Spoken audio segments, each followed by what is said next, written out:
5 की पंचायत में आपका स्वागत है। नमस्कार, आपके साथ मैं हूं साक्षी जोशी। भारत माता की जय और वंदे मातरम के नाम पर एक बार फिर गुंडागर्दी हुई है। हरियाणा के हिसार में बजरंग दल के कार्यकर्ता अमरनाथ आतंक हमले के खिलाफ पुतला फूंक रहे थे और इस दौरान कार्यकर्ता एक मस्जिद के बाहर पहुंच गए और एक नमाजी से भिड़ गए। बजरंग दल के कार्यकर्ता नमाजी को जबरन भारत माता की जय के नारे लगवाने लगे। नमाजी ने जब नारा लगाने से मना किया तो न सिर्फ उसकी पिटाई की गई बल्कि कार्यकर्ताओं ने गद्दार तक कह डाला।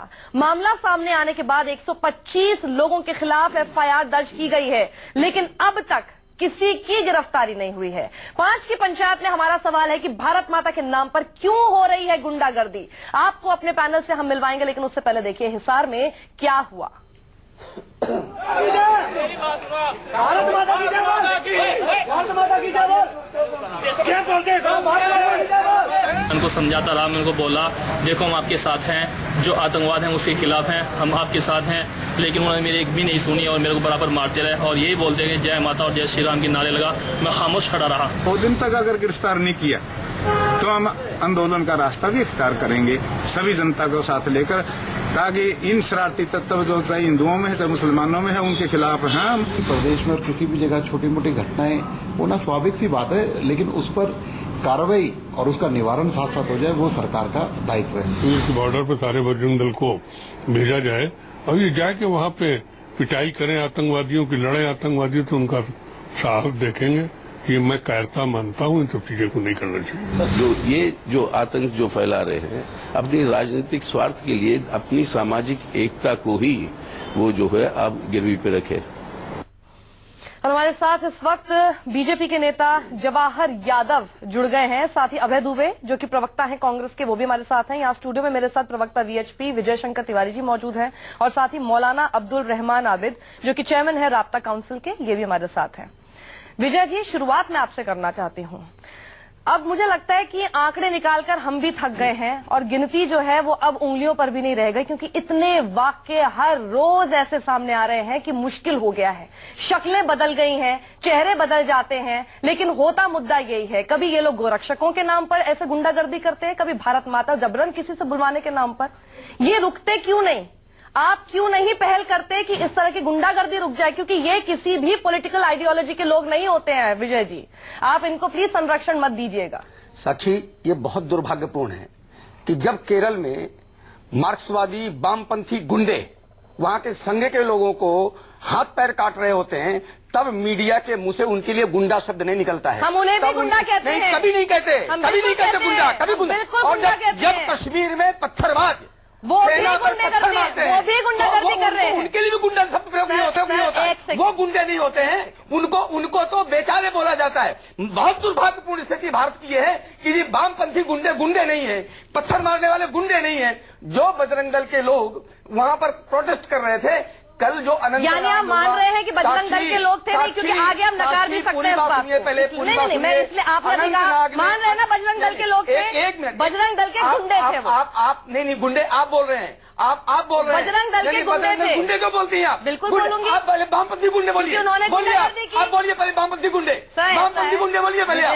नहीं, जब तक आप जबरन भारत माता की जय भी नहीं बुलवा सकते आप मुझसे। आप ये तो बोलना दूर की बात है। पत्थरबाज गुंडे बोलिए। जबरन तो आप मुझसे कुछ नहीं बुला सकते। अगर वामपंथी गुंडे जबरन आप पत्थरबाज गुंडे नहीं बोल सकते तो बजरंग दल वाले लोगों को इस प्रकार के शब्दों का बोलने का कोई अधिकार नहीं है। बिल्कुल है अधिकार, गुंडागर्दी कर रहे हैं। आपको जो वहाँ की स्थिति पता नहीं है, स्थिति का क्या मतलब है? मैं आप पूछे मेरे से, मैं बताता हूँ आपको। आप जबरन किसी से भारत माता की जय बुलवाएंगे? हो रहा है अनंतनाग को लेकर के सारे देश में इतना बड़ा गुस्सा है जिसको आप समझ नहीं रही है।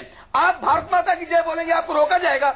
भारत माता की जय जब रोका जाएगा तो उसका मुंह तोड़ जवाब दिया जाएगा। विजय जी, अब सुन लीजिए मेरी बात। बिल्कुल। जब आप भारत माता की जय जबरन किसी से बुलवाने की कोशिश, एक सेकेंड, जब जबरन आप किसी से बुलवाने की कोशिश करते हैं, आप ये जताने की कोशिश करते हैं कि आप सामने वाले से ज्यादा बड़े देशभक्त हैं। ये मैं आपको मेरे साथ तो करने नहीं दूंगी। साक्षी, जब सहारनपुर में आप मेरे से बड़े देशभक्त नहीं है और इसका कोई पैमाना नहीं है कि कौन कितना बड़ा देशभक्त है। आपने गुंडा कहा, जब गुंडागर्दी करेगा तो गुंडा है। अम्बेडकर जयंती पर जब यात्रा निकलती है पत्थर मारे जाते हैं, जो करता है वो गुंडा है। अलीगढ़ में जब शोभा यात्रा निकलती है, मेरी बात गुंडा नहीं बोला आपने। सिलेक्टेड गुंडा बोलने की Selective क्या बोल रहे हैं? मैं तो सबको बोल रही हूँ।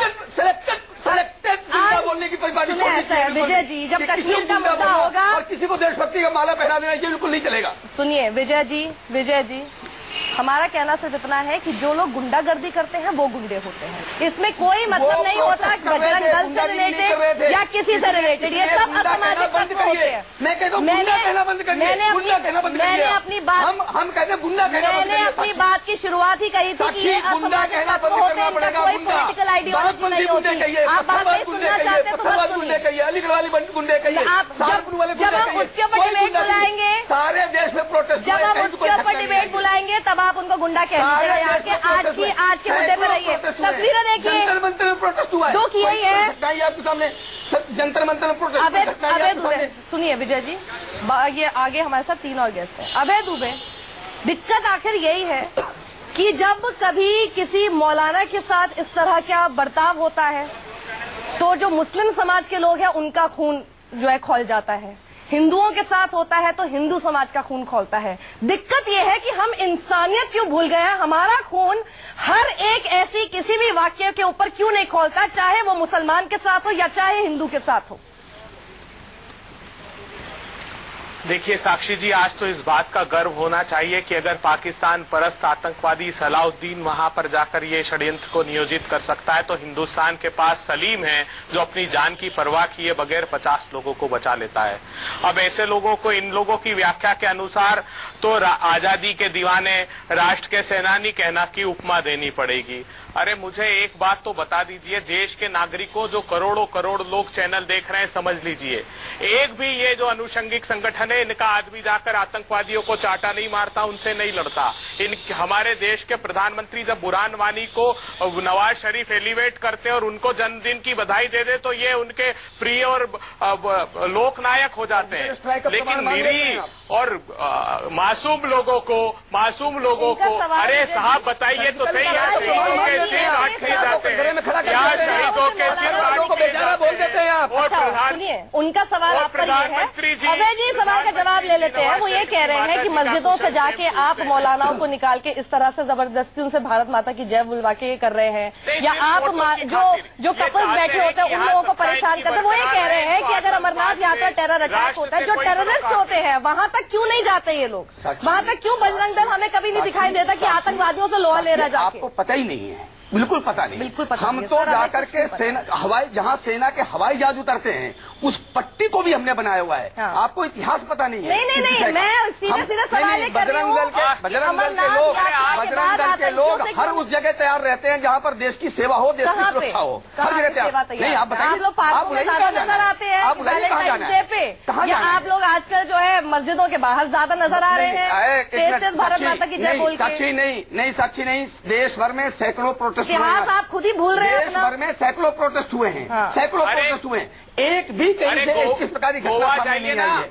केवल एक ये घटना, वहाँ पर वो परेशान कर रहे थे, वो प्रोटेस्ट रोक रहे थे। जब प्रोटेस्ट रोका जाएगा तो हम आरती करेंगे क्या, हम प्रणाम करेंगे क्या? तो अब तो कानून अपने हाथ में ले लेंगे। हम आरती करेंगे हम। जवाहर यादव, ये सब कुछ इसलिए हो रहा है क्योंकि सरकार भी नाकाम हो गई है इन सबको कंट्रोल करने में। ये कब कंट्रोल होगा? प्रधानमंत्री बोल चुके हैं गोरक्षा के नाम पर भी इस तरह की गुंडागर्दी नहीं होनी चाहिए, सब कुछ बोल चुके हैं वो। और ये भी जो हो रहा है वाकया, मुझे पता है कि इस पर भी प्रधानमंत्री कभी भी सहमत नहीं होंगे। पार्टी आपकी क्यों कुछ नहीं कर पा रही है, सरकार क्यों कुछ नहीं कर पा रही है?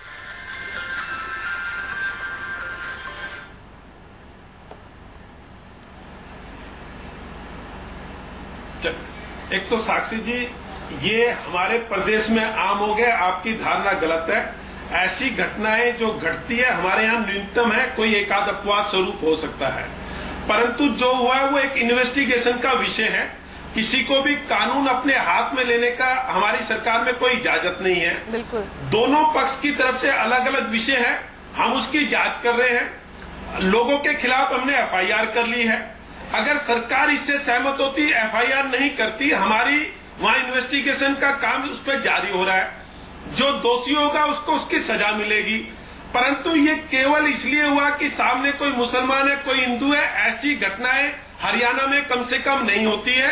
हरियाणा में हम मानते हैं कि हरियाणा एक हरियाणवी एक पूरे देश में 125 करोड़ लोग और हरियाणा के 2 करोड़ 65 लाख लोगों को हम उसके धर्म जाति किसी आधार पर नहीं देखते, हम सबको एक मानते हैं। लेकिन आए दिन तो नजर आ रही है ना मौलाना साहब, खबरें दिख रही है ना आपको भी। देखिए जोशी जी, सबसे पहले तो मैं ये कहना चाहूंगा कि आपने जहाँ से अब ये आपकी नहीं, आप जानकारी गलत दे रहे हैं साक्षी जी, आप जानकारी गलत दे रहे हैं। कल की ये घटना तो परसों ऐसी कौन सी घटना घटी, उससे एक दिन पहले ऐसी कौन सी घटना घटी? यादव जी अब सुन लीजिए, अब सुन लीजिए। हम हरियाणा की बात नहीं कर रहे हैं, हम देश भर की बात कर रहे हैं। ऐसी घटनाएं कर रही है तो आप इस वक्त नुमाइंदगी हरियाणा की कर रहे होंगे, लेकिन हम लोग देश भर की बात कर रहे हैं। हम लोग नेशनल चैनल है, नेशनल इश्यूज उठा रहे हैं, इसीलिए बोला मैंने। जी मौलाना साहब। देखिए, शुरू में विजय बंसल जी ने जो रुख अख्तियार किया है डिबेट में, जितने एग्रेसिव होकर के जिस तरह से इन्होंने बोला, वो आपके जितने भी देखने वाले लोग हैं चैनल के, उन्होंने समझ लिया है कि असल में इस तरह के संस्थाओं का और इस तरह के संगठनों का असल मकसद क्या है। वो चाहते हैं टकराव हो, और हम ये चाहते हैं कि देश में टकराव नहीं होना चाहिए, क्योंकि हम हिंदू और मुसलमान के नाम पर अगर टकराव करेंगे तो नुकसान खुद अपना करेंगे, क्योंकि देश का नुकसान हमारा अपना नुकसान है। हम और तिवारी जी जो है, हम तो 10 साल 5 साल में निकल लेंगे, लेकिन हमारी आने वाली नस्लों का इस देश में क्या होगा अगर हम ये नफरत और जहर और दुश्मनी की खेती बोल के छोड़ के जाएंगे। एक बात। दूसरी बात मैं आपसे कहता हूं कि कल जो घटना हुई है हिसार में, उस घटना के पीछे जो तर्क दिया है बजरंग दल वालों ने, वो ये दिया कि अमरनाथ यात्रियों पर चूंकि वहां पर हमला किया गया है, इसलिए उन्होंने प्रोटेस्ट जुलूस निकाला। ठीक है, हर किसी को प्रोटेस्ट जुलूस निकालने का अधिकार है, जमहूरियत में होता भी होना चाहिए। ये काम कश्मीर में खुद मुसलमानों ने, कश्मीरियों ने भी किया है। दिल्ली में जंतर मंतर पे कम से कम 100 के करीब छोटे बड़े संगठनों ने कल शाम को जंतर मंतर पर इस पे प्रोटेस्ट किया है। हरियाणा से भी मुसलमान आए हुए थे, मेवात से भी आए हुए थे, दिल्ली से भी थे, यूपी से भी थे, राजस्थान से भी थे, हर जगह से संगठन आए हुए थे। मुसलमानों ने प्रोटेस्ट किया है, इसलिए नहीं किया कि साहब वहां मुसलमान, यात्रियों में कोई मुसलमान नहीं थे। यात्री हमारे भाई थे, वो हिंदू हैं तो भी हिंदुस्तानी हैं, हमारे भाई हैं। और जब भाई हमारा कोई मारा जाएगा या मरेगा तो मारने वाला इंसान नहीं, शैतान है, वो हैवान है। हमें उसको कंडेम करना है। हमें मिलकर के इस देश में वातावरण को अच्छा बनाना है, ताकि हमारे आने वाली नस्लें भी इस देश में सुकून और अमन के साथ रहें। हमें इन संस्थाओं से भी ये उम्मीद अगरचे कम होती जा रही है, लेकिन फिर भी मैं चूंकि आशावादी आदमी हूं, मैं आशा करता हूं। और मैं अभी भी तिवारी जी से कह रहा था कि देखिए, जितने भी इस तरह के संगठन, इनके जिम्मेदारों को भी और आरएसएस को भी ये बात सोचनी चाहिए कि ये मसला 2 साल 10 साल 20 साल 50 साल 100 साल का नहीं है। जब तक देखिए, ये भी आपके बस की बात नहीं है, आपकी ताकत नहीं है कि आप 28-30 करोड़ मुसलमानों को इस देश से निकाल नहीं सकते, उनको मार नहीं सकते। तो जब आप ना मार सकते हैं ना निकाल सकते हैं, तो क्यों आए दिन ये नफरत और दुश्मनी का कारोबार करते हैं? आपको हमें ये जिम्मेदारी लेनी होगी। आप और हम यहाँ पर भाई भाई की तरह मिलकर के देश को मजबूत करें। दुनिया चांद पर जा रही है तरक्की करते हुए, और हम जो है आपस में लड़के एक दूसरे का खून खाएं। शुरुआत करते हैं इमाम साहब को जिस तरह से मस्जिद से जोशी जी, एक सेंटेंस और बोलने दीजिए। हिसार पर है, हिसार के मामले में मैं बोलना चाहता हूँ। मैं कहना चाहता हूँ, जिस तरह से हिसार की मस्जिद के इमाम साहब को निकाल करके मारा गया, नहीं थे वो इमाम नहीं थे, नमाजी थे। मैंने एक टीवी चैनल पे, एक नेशनल टीवी चैनल पे खबरों में सुना है कि वो इमाम साहब, वो नमाजी भी था, मुसलमान था, दाढ़ी वाला था, टोपी वाला था। मैं तिवारी जी से ये आशा करता हूँ और इनसे गुजारिश करता हूँ कि ये बैठ के उसकी घटना की निंदा करें यहाँ पर इस चैनल पे, कि लोगों की निंदा करते हैं। मैं जरूर निंदा कई लोग आपको देख रहे हैं, साक्षी मुझे पता है कई लोग देख रहे हैं, मुझे पता है कई लोग देख रहे हैं, लेकिन चैनल में बैठकर सदाचार की बातें बोलना ये बहुत अच्छा है। लेकिन जब एक मिनट साक्षी बात सुनो, आप सदाचार की बात बैठ करके कैमरे के सामने बोल करके सदाचारी नहीं बना जा सकता है। सारे देश का चित्र उठाकर देख लीजिए। मैं बार बार एक बात कहता हूं कि दंगे उसी मोहल्ले में क्यों होते हैं जहां मुस्लिम आबादी ज्यादा होती है। जब हम बात इस्लामिक आतंकवाद की करते थे, नहीं आतंकवाद का कोई धर्म नहीं। मुझे अभी साहब, मुस्लिम जहाँ ज्यादा होते हैं वहाँ दंगा नहीं होता। मुस्लिम जहाँ कम होते हैं वहीं अलीगढ़ में उसी मोहल्ले में दंगा क्यों होता है, ओखला में क्यों दंगा होता है, मुंबई में वहीं क्यों होता है, मालदा क्यों होता है? जब मालदा होता है तब आप मुसलमान है, जब ये होते हैं नहीं होता। जहाँ मुसलमान कम होते हैं वहीं पर होता है। पत्थरबाजों के साथ खड़े होते हैं, बुरहान वानी एक गलती से गड़बड़ होता है। जाकिर नाइक के साथ खड़े होते हैं, हमें ईमानदार जो तोड़ना चाहते हैं उनके साथ खड़े। और यह सदाचार की बात नहीं है। तिवारी जी सच्चाई को एक्सेप्ट आप कीजिए। कैमरे पर पहले हिसार की घटना की निंदा कर लीजिए। नहीं मैं आपसे किसकी निंदा ये करनी है? जो घटना हिसार की घटना की निंदा कीजिए आप। नहीं, हर घटना की निंदा सब कर रहे हैं। किसकी निंदा करते हैं? हम आज किसकी निंदा करते हैं? हमने आपको किस लिए बुलाया आज? आप बताइए किसकी निंदा पता करते नहीं हैं? आपको आज का टॉपिक क्या बजरंग दल है? के लोगों ने कोई भी गलत काम नहीं किया वहाँ पर, विश्व हिंदू परिषद के लोगों ने कोई गलत काम नहीं किया वहाँ पर, यानी ना आपने ही क्या- कर सकते हैं। यानी- उनका रिकॉर्ड आज तक नहीं यानी कि कोई किसी गलत काम किया हो। मुसलमान रिकॉर्ड को नहीं आज शनाख्त तक। करके कि ये कितने मुसलमान सारे है, रिकॉर्ड निकाल के दिखाओ विजय जी आपको। क्या बात कर रहे हैं आप? मस्जिद के सामने क्या बात कर रहे हैं आप? क्या बात कर रहे हैं? एक तो ये जो है ना रटा रटाया डायलॉग छोड़ दीजिए कि हिंदू कभी कुछ नहीं कर सकता। नहीं, जो करता है वो असामाजिक तत्व होता है मेरे हिसाब से। नहीं, उसको मस्जिद के अंदर से क्यों बुलाया था? कसी गई, क्यों निकाला गया उसको मस्जिद सर, से? एक सेकंड, लड़ाई झगड़े में कोई फायदा नहीं, नहीं वो है। मस्जिद के अंदर का अपने कमरे में बैठा हुआ था, वहाँ से निकाला गया उसको। समझ लीजिए आप, लड़ाई एक बात झगड़े समझ से कोई लीजिए आप, फायदा बिल्कुल है? भी। ये मालदा नहीं है, लड़ाई मालदा झगड़े नहीं से फायदा है जहाँ पर विजय हिंदुओं की जी? दुकानों को आप तोड़ फोड़ लड़ाई करेंगे, झगड़े से जो फायदा लोग है? कुछ कर देंगे। देखिए अगर डायलॉग बाजी आप करते हैं तिवारी जी तो ये भी विजय समझ जी, लीजिए मैंने कहा कि ये 28 आप करोड़ ना जैसी तो आपसे बातें मर कर सकते रहे हैं हैं, ना आपसे निकल विजय सकते जी, हैं। क्यों डरते हो? आपकी क्यों हिम्मत डरते हो? नहीं विजय जी, नहीं हम डरते नहीं हम अमल पसंद नहीं है। आप शांत होइए, प्लीज। नहीं आप अलीगढ़ पर पत्थरबाजी करते हैं। पुलिस से बात करते हैं। पुलिस करते हैं और यहाँ पर सदाचारी बातें करते हैं आप तिवारी जी वहाँ पर आप बगैर परमिशन के सहारनपुर में आप बगैर परमिशन के आप यात्रा में बातें कर रहे हैं। पुलिस ने रोका मुसलमान ने नहीं मारा आपको शोभा यात्रा आपको पुलिस ने रोका पुलिस पर आपने अटैक किया मुसलमान नहीं था वहाँ पे सामने आप लोग यही तो झूठ बोलते हैं झूठा प्रचार करते हैं आप लोग बैठ झूठ के तो आप बोलते हैं मुसलमान कहाँ से बीच में आ गया वहाँ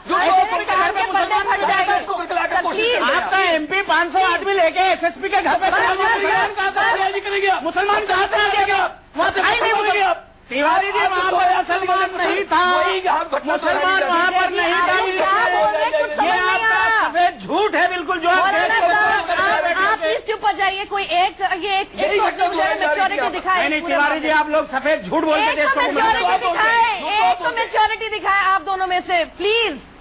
अभय जी मेरी शुरुआत जिस बात से हुई थी मैं अभी भी वहीं पर हूँ क्योंकि यहाँ पर कुछ हल निकल कर नहीं आ रहा है। या दिक्कत यही है कि हम लोग हर घटना को सिर्फ धार्मिक एंगल से देखते हैं और उसके बाद फिर इस तरह की गुंडागर्दी की खबरें आती हैं। हमारा कहना यह है कि क्यों नहीं किसी भी धर्म के लोगों के साथ कोई भी ऐसी हरकत होती है उसकी निंदा सब लोग मिलकर क्यों नहीं करते? साक्षी जी मुझे बताइए ऐसे पूरे विवाद से क्या हिंदू समाज को कोई फायदा होता है? नहीं होता है। समाज को कोई फायदा होता है? नहीं होता है। मैं अभी इतनी कांग्रेस देर पार्टी से को विजय जी कोई को फायदा ये होता है? समझाने की कोशिश कर रही हूँ। सुन एक लीजिए, सेकंड विजय जी साक्षी आपने जी, बहुत बोला मैं आ रही हूँ अभय साक्षी जी। जी, मैं बस एक चीज बोलना चाहती हूँ क्योंकि विजय जी ने जितनी बातें बोली थोड़ी इंसाइटफुल थी वो और मैं सिर्फ इतना कहना चाहती हूँ विजय जी जब आप ऐसी बातें बोलते हैं मैं भी हिंदू हूँ कई हिंदू देख रहे हैं वो घर से निकलने में डरेंगे। आप क्या बात कर रहे हैं? आप कैसी बात कर रहे हैं विजय जी?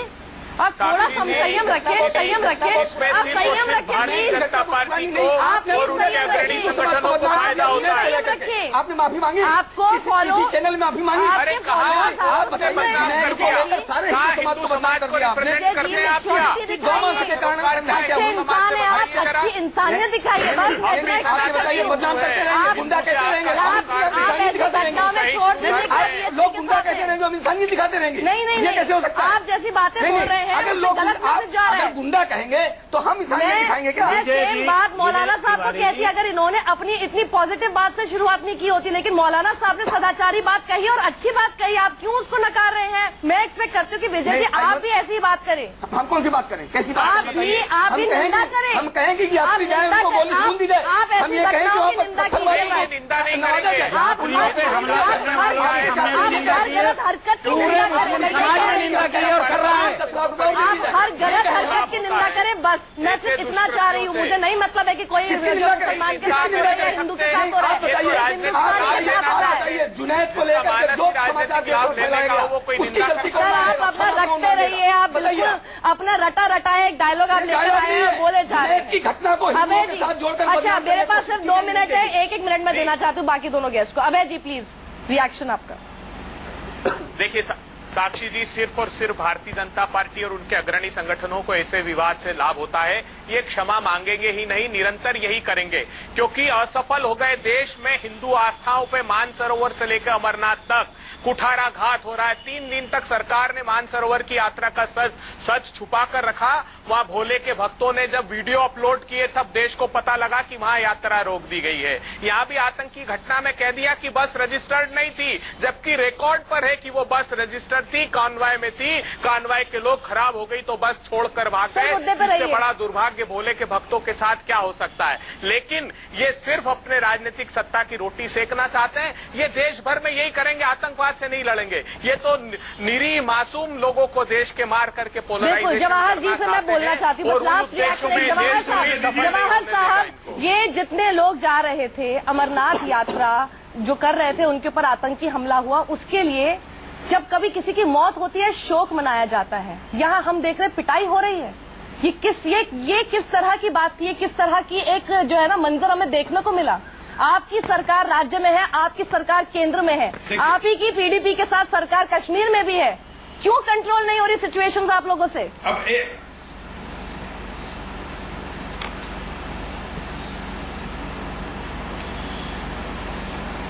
अब मुझे केवल 1 मिनट दीजिए और सभी से मेरा निवेदन है, मैंने सबको सुना, मुझे भी सुनेंगे। हिसार की जो घटना है उस पर इन्वेस्टिगेशन जारी है, जो भी दोषी होगा उसको सजा मिलेगी, नंबर 1। दूसरा, देश के प्रधानमंत्री ने कहा है कि सबका साथ सबका विकास, 125 करोड़ लोग एक है, उनकी पूजा पत्ती कोई भी हो सकती है। अब समस्या कहां से पैदा होती है? जब प्रियंका गांधी किसी एक घटना को लेकर ये कहती है मेरा खून खुलता है, 1983 में 5000 लोगों का कत्लेआम होता है, उनका खून नहीं खोलता। सही नहीं होगी। यहाँ जो मौलाना जी हमारे साथी बैठे हैं, बार बार ये अभी तक, अरे मेरी बात पे आप बीच में बताइए, आप बीच में बताइए, आप बीच में बताइए, मुझे बोलने दीजिए पहले। नहीं तो आप गलत बातों को कैसे प्रसारित करेंगे? करिए प्लीज, आप अपने वक्तव्य और व्यवहार को एक नहीं करते। आज भी आप आप बीच में रुकिए, समझ लीजिए, आप मेरे बात बोलिएगा, आप मेरे बात बोलिए। आप सिर्फ सत्ता की लोलुपता से में आप काम में डिलीवरेबल्स नहीं है, इसलिए आप मौलाना जी कह रहे हैं, देखिए दूसरा मौलाना जी कह रहे हैं, अब ये क्या, ये डिबेट हो सकती है क्या? ये डिबेट का तरीका आपका, थोड़ा सा होता है, आप इतना रिएक्शन इतनी बार देंगे दूसरा तो मौलाना जी समय कह रहे खत्म हो हैं जाएगा। कि हम 28 करोड़ है, हम 30 करोड़ है। क्या ये बात टीवी चैनल पर डिबेट की चर्चा है क्या? आपने आपने तिवारी जी का लबो लहजा देखा, क्या मैसेज दे रहे हैं आप? देश जवाहर जी आप सपोर्ट करके, आप गलत सपोर्ट करके आप क्या मैसेज देना चाह रहे हैं देश को? आप क्या मैसेज देना चाह रहे हैं देश को? आप एक सरकार के प्रवक्ता हैं, जवाहर यादव जी कोई घटना होती है उसकी निंदा करने के लिए जो समय नहीं होता, आप लोग उसको सही बताने के लिए दूसरी किसी घटना का उस समय जिक्र लेकर आ जाते हैं। Can 2 wrongs make 1 right? ऐसा हो सकता है कभी? क्या खून का बदला खून से होता रहेगा? क्या एक कोई पक्ष मैच्योरिटी नहीं दिखाएगा? कोई यहाँ पे मैच्योरिटी दिखाने के लिए नहीं बैठा। सब लोग सिर्फ एक कोई घटना होती है उसमें अपनी राजनीतिक रोटियां आप लोग सेकते रहते हैं और उसके बाद किसी और घटना का जिक्र करके उस पूरे मामले को वहीं की वहीं खत्म कर देते हैं। इस डिबेट से भी कुछ निकल के नहीं आया। मैं चाहती थी कि आज वीएचपी की तरफ से, बीजेपी की तरफ से निंदा हो, बीजेपी की तरफ से कुछ ऐसे शब्द जरूर आए, लेकिन वीएचपी की तरफ से अभी भी वही नारा है कि बजरंग दल के लोगों ने कुछ गलत नहीं किया। लेकिन न्यूज 24 इस बात पर खड़ा है, बजरंग दल से हमें लेना देना नहीं है। हम आपको बता दें ये सब असामाजिक तत्व होते हैं और ये जो करता है, चाहे किसी भी धर्म के लोगों के साथ करता है, वो करता है गुंडागर्दी और उनको बिल्कुल बर्दाश्त नहीं किया जाएगा। हमारे साथ जुड़ने के लिए बहुत बहुत शुक्रिया आप सभी का। रुकेंगे ब्रेक के लिए, बड़ी खबरें रहेंगी जारी। नमस्कार।